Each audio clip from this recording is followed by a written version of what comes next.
Hello, and welcome to Connecting the Dots, the show where we speak with experts about how they use data to improve transformational opportunities for the people they serve in helping systems. I am Mark Lardner, your host. I'm excited about today's conversation. And today's conversation builds on two of our prior episodes. The first was Dr. Scott Fairhurst from Pacific Clinics. Last February, Dr. Fairhurst came on and shared his innovative data system and how they use it to support clinical decision making and visualize change for the people they serve. And after that, we met with Dr. Olga Zavoloshkaya, and she walked us through her approach of using AI and machine learning in her data analytics to understand clinical change using CANS data.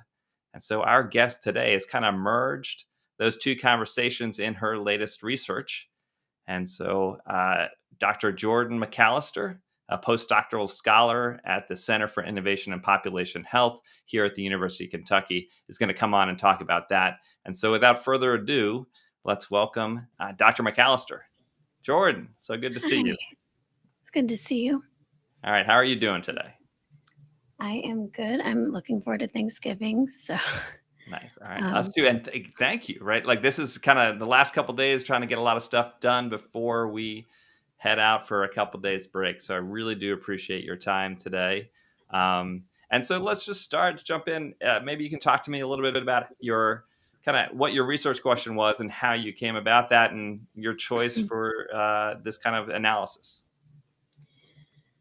So this has been an ongoing project that we've had with Pacific Clinics. There are kind of two different research questions. The first was more methodological, just like since we're working with CANS data, how do we even start to conceptualize improvement?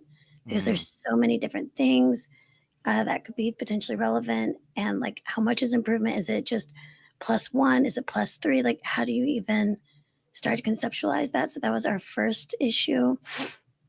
And then building off of that, once we'd been able to conceptualize improvement, then we wanted to understand what leads to different outcomes, basically. And so using statistical modeling, machine learning, we were able to get a better sense of how different variables influence outcomes, in particular, focusing on trauma and strengths. Nice. All right. And so, I think in reading through some of your paper and looking at some of your analysis, I know you presented at the TCOM conference last month, 2 months ago. I think last month. Yeah, time flies. So I think, just trying to get an understanding of what I thought your approach to understanding or grouping youth individuals who are receiving interventions into different categories of change, and how you think about that. Maybe like I know you have some visualizations you might want to share too, but just to talk about how that idea of like what change means and how you grouped some of the people being served into different understandings of how they changed over time. So you can talk a little bit about that. Yeah. So the main issue when we were trying to define improvement was just because we're dealing with so many different questions in the CANS. So how do we lump all those together and which questions are relevant? Right. But then also with improvement, it's not just like how much you improve, also how quickly you improve. And so there's like two dimensions of that as well. And so trying to get a sense both of how much children are improving across these relevant dimensions, but also how quickly that's happening.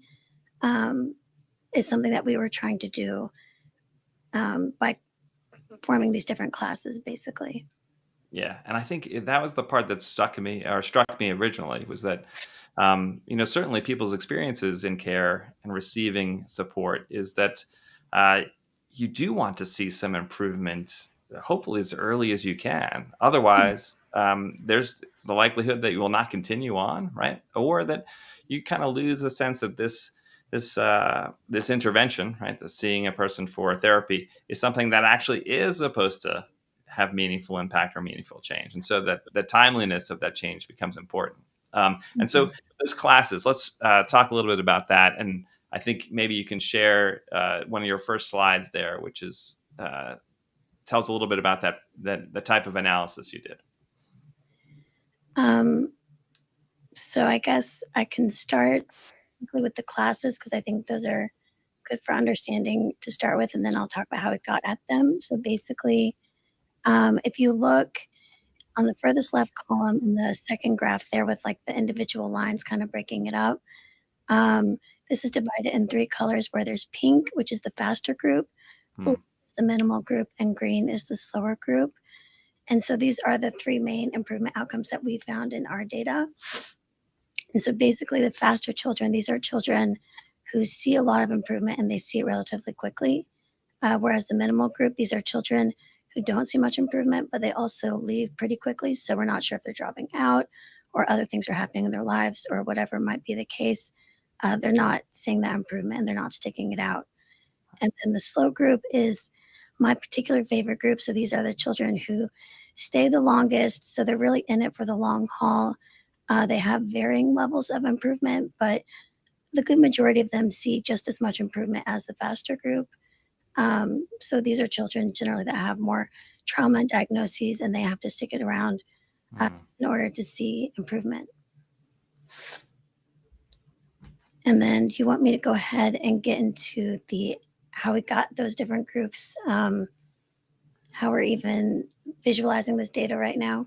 Yeah, I think that would be helpful because I think, up to this point, it seems really clear, right? So there's, most people can conceptualize this as, change happens at different rates for different people. And understanding that, which people fall into maybe that faster group, faster change group, or the slower change group, that has impacts on how we serve people. And so, yeah, if you could talk through, especially that top chart about how the PCA or the FGM analysis helps you understand differences between those groups. Yeah. So I try not to get too much in the weeds, but as far as just visualizing the data for that top chart there, if you ignore the colors at first and just look at the lines, so this is how we're visualizing all 58 CANS dimensions plus length of time in just 2 dimensions, which is really cool. And we do this using principal components analysis, which is a dimension reduction technique. And so basically, each of these principal components is a linear combination of a lot of different variables from the CANs, including length of time, which we added in. And the first principal component is going to explain the most variation in the data. And the second principal component explains the second most while still being orthogonal to the first. Okay. And so in this case, when you look, you can basically look at the loadings to see which variables are most important in each principal component. And so for our first principal component, which is along the x-axis here, this is primarily length of time. And that's why we're seeing those lines like that, because we coded length of time in 6-month intervals. And so each line is basically like a 6-month chunk from our data, which is really interesting. And so we're able to visualize improvement along length of time on the x-axis. And then along the y-axis, it's a combination of a lot of different CANS items, but all of the CANS items are improving. And I think the heaviest loadings were for things like family functioning, social functioning, resiliency, interpersonal strengths. And so these are things that really seem to matter for improvement. And so basically now we're able to visualize the data along both length of stay and level of improvement on the y-axis, which is really, really cool. That is really cool. And I think so too, sorry. Go ahead. Sorry, go ahead. I was just going to say that was just the visualizing part. And that from there, we then needed to cluster the data. And to do that, we basically use machine learning, which is finite Gaussian mixture in this case. And it's just a clustering technique. And you tell the program how many clusters you're looking for, but otherwise it's unsupervised. You don't know going in what the groups are going to look like.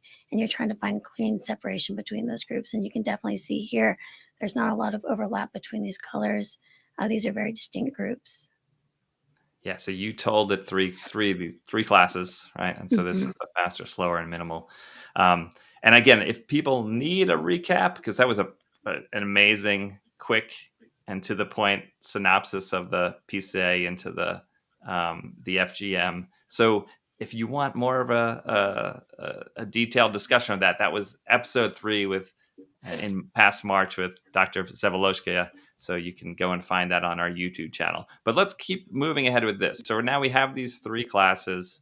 And so in your research, what did you do with, what were you looking at across those three groups? So at this point, now that we had a better sense of our outcome, which is improvement, so we've been able to conceptualize improvement. Now we wanted to predict, like when you have children coming in, who's going to be faster, who's going to be slower, who's going to be minimal, what factors are associated with each outcome. And so we ran a whole bunch of models looking at different sociodemographics, what counties they're from, a lot of different factors that might influence which group they fall into.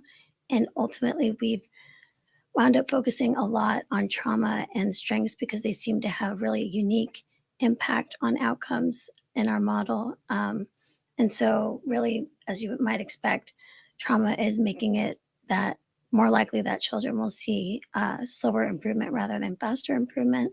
And so we wanted to better understand this relationship. And then this particular graph here, this is helping us visualize this. And I think the results are pretty striking here. Yeah. So just along the x-axis, this is total ever trauma for each child. How many different types of trauma did they have? And then along the y-axis, this is the proportion of children who fall into each group for that level of trauma. And it's really interesting that with each additional trauma type that you have, it becomes more and more likely that you're going to be in the slower group. So the blue bar is increasing with each move to the right. And then the likelihood of being in the faster group is going down as well. And so there seems to be this inverse but linear relationship between the likelihood of falling in the slow versus the faster group. And it seems to be driven largely by trauma here. Yeah, I mean, this visualization is great. That kind of direct relationship between those two, the inverse relationship. That, and as to be expected, right? Lots of prior literature has supported this idea that increased trauma load certainly impacts people's ability to be successful. The question for that then follows this is then, well, what do we do about this, right? Because this seems kind of fatalistic, or at least deterministic, right? That, okay, if I've had these experiences in my life, my likelihood of maybe getting towards that kind of faster change is limited, right? I'm probably not going to be in that group that if the number of prior trauma experiences I've had in the past is, again, greater than 4 or 5 or 6 there. So let's take this then to the next step of then, well, what do we do about this, right? Which is, I think, where kind of that strengths conversation comes in, right? Yeah. So first, we wanted to look a bit more just at the trauma component. If you don't mind, I can go through these as well. I think this is important just for understanding as you were kind of... Yeah. Let's go through these. Great. As you were suggesting, though, like it's kind of this sad story. You have a child who comes in with 4 ACEs. Are they just doomed to have worse outcomes? And we wanted to understand what exactly is that cutoff. And so we used just a predictive model here, logistic regression, where we subset the data to just the faster and the slower children. And now we're trying to predict whether children fall into that slower group, just looking at their total ACEs. And you can see here, so because slower is coded as 1 in this case, the slower children are plotted at the top of the graph, and then the faster children are at the bottom. And you can see just by looking at where the data fall, most of the slower children are kind of around like 4, 5, 6 ACEs. So they tend to have a higher level of ACEs. And then versus the faster children at the bottom, the highest density is more toward 0, 1, 2 ACEs. So that's kind of explaining why we're seeing this effect of, or association at least, between trauma and then these different outcomes. And so when you look at where this regression line is crossing the dotted line, so the dotted line is representing here just a proportion of children in the sample who fall into the slower group. And so when this line crosses, then that's basically the point at which it becomes more likely that a child will fall into the slower group rather than the faster group. And we're seeing that after 0, 1, 2, 3 ACEs here. Right. So this is predicting that if a child comes in, they have more than 3 ACEs, then it is now more likely that they're going to be in the slower group, even though the faster group is generally larger in the data. But once you have over 3 ACEs, you're more likely to see slower improvement. Right. And so those points at the top and the bottom, those clusters around the squares, that's like individuals, right? Would that be the way to interpret this, that these are individuals falling into those either slow or fast categories, and then Mhm. by their number of trauma experiences. And so, Right. and to this, then uh, we are still seeing that change happens. And again, I think that's kind of the cluster at the top is a little telling. Like it's more spread out, it's less dense as you're certainly as you're on the left hand side, but even as you get farther right, just the numbers are smaller.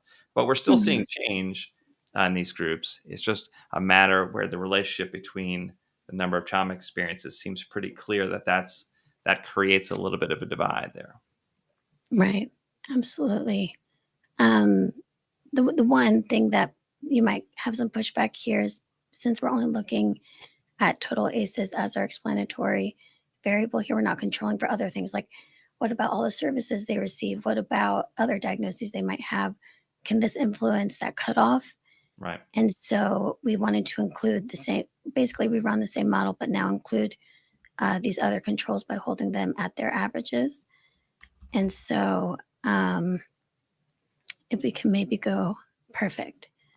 So this is the same graph as before, but then now we're controlling for all the other variables in our model, which is including sociodemographics. So like age, sex, race, the county you're from, diagnoses, your services, all these other things. And we're still seeing that the regression line does cross that dotted line again, but now it's only after about 5 ACEs because the slope of the regression line has gone down quite a bit, which Mm. indicates that if you account for all these other things, yes, trauma still has an effect on outcomes. It's a bit less than before, but we're still seeing that once children have more than 5 ACEs, that they're predicted to be in the slower group. Yeah, and I would imagine too, and I know you're going to have a conversation with Dr. Fairhurst and his team after this, but I imagine these kinds of things are helpful too for kind of planning at agency level or at system levels on how we might organize or structure care. Right? Just knowing some of this information that these are things to be paying attention to, and potentially even for the people we serve to kind of set up expectations around, what a course of treatment might look like, kind of where we're, how we adapt what we do that matches on what we know about how people change. Mm-hmm. And we found it very interesting that um, that this cutoff that we found just by running these models seems to be between 3 to 5 ACEs. And if Hmm. you look in the literature, almost all the literature uses 4 ACEs as a cutoff for highly traumatized children. And so this really does seem to second that notion that these children are unique in some respect, and that if you have a child with 4 or more ACEs, then they might need to have more resources, more time. And it's good to know going in, like you Yeah, were saying. exactly. Yeah, it is kind of encouraging too that this data that you have that you're using does kind of match the prior literature around this and support that. But also, too, I think your ability to use these different approaches, so these different analytics, not only confirms some of that prior knowledge, but also enhances it. And I think that's the next part too in trying to think about strengths. And so I think that's our next visualization. Around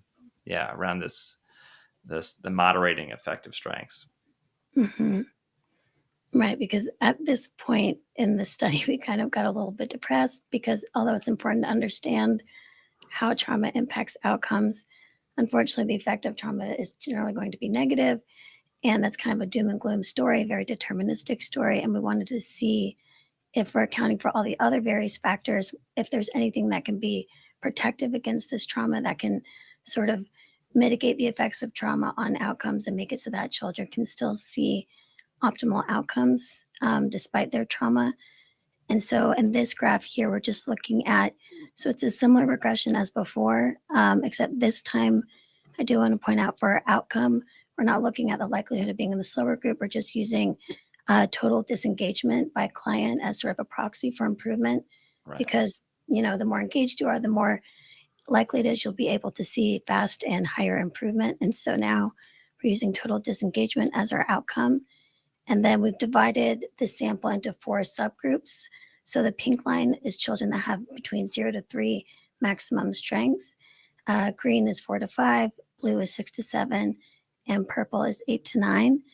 And so what's really interesting here is, so if we focus first on the 0 to 3 group in pink, So even if you have 0 ACEs, right, you're at the far left side of the graph. If you have 0 ACEs, you're predicted to have about 7 total disengaged surfaces, which is the sample average.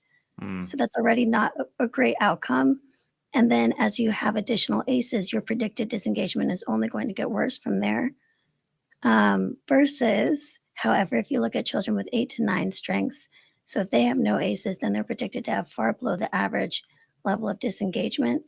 And with each additional ACE, their disengagement does go up from there. But even if they have 5 ACEs, they're still below average.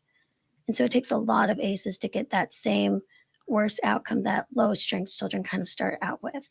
right. And so this is really showing that strengths can sort of lessen the effect of trauma on outcomes. It can make your predicted outcome a lot better, even if you have a significant number of ACEs. And so that was really optimistic and positive for us. And we were looking at our data and we saw that these highly traumatized children were able to develop strengths. They were, in fact, the most able to develop strengths. They built the most strengths over time. And so that was really cool because if you're able to help these children develop strengths, then this can really sort of mitigate those trauma effects that they would have otherwise. Yeah, I think that, and again, I think I'm going to ask you to repeat that again. That's such an important finding, and especially in the context in which you're talking about it, which is the idea of developing strengths. And so it's easy sometimes to fall into the trap, and I do this all the time when looking at literature or the research, where it feels very flat.